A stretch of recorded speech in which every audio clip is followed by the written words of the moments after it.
عليكم ورحمة الله وبركاته. طبعا حضراتكم متابعين الأخبار الأخيرة في الحرب ما بين أمريكا وما بين إيران.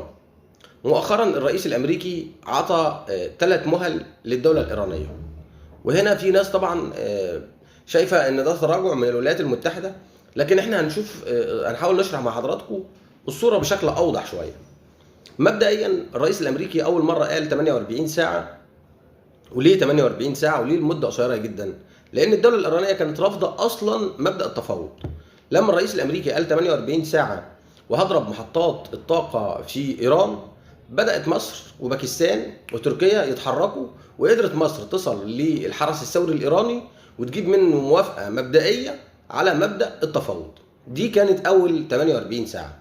فجاء الرئيس الأمريكي مد المهلة 5 أيام، وفي خلال ال5 أيام أعلن الشروط الأمريكية، وهم 15 شرط، وشروط من وجهة نظري شروط تعجيزية، وصعب جدا إن إيران تتقبلها، على الأقل جزء كبير فيها.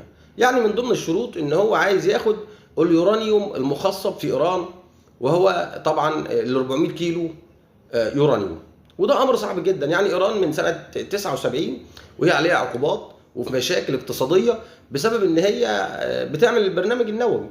فالنهارده انت عايز تاخد اصلا اليورانيوم اللي الدوله الايرانيه خصبته، ده امر صعب جدا وكاد يكون مستحيل. ده شرط من ضمن 15 شرط للولايات المتحده الامريكيه. طيب الجانب الايراني قال 4 شروط، من ضمنهم طبعا عايز 100 مليار تعويض من الولايات المتحده و100 مليار دولار من دول الخليج. في التفاوض يا جماعه كل دوله بتجيب الحد الاقصى من شروطها، علشان بعد كده وهي بتتنازل تصل للي هي عايزاه. فامريكا جايه من فوق خالص وبتقول شروطها، وايران جايه برضو من فوق خالص وبتقول شروطها، لكن في الاخر هيكون في نقطه تلاقي ويقدروا يصلوا لحل. ال10 ايام الاخيره اللي ترامب مدها ده علشان يحسموا الشروط الامريكيه والشروط الايرانيه فيها. خلاص يبقى كل طرف قال انا الحد الادنى بالنسبه لي هي الشروط دي، مش هقدر اتنازل اكتر من كده. هنا هيكون وصل للرئيس الامريكي ايه هي طلبات ايران النهائيه اللي هيقدر يتقبلها، وايه الشروط اللي ايران ممكن تقبلها بالنسبه لطلبات امريكا.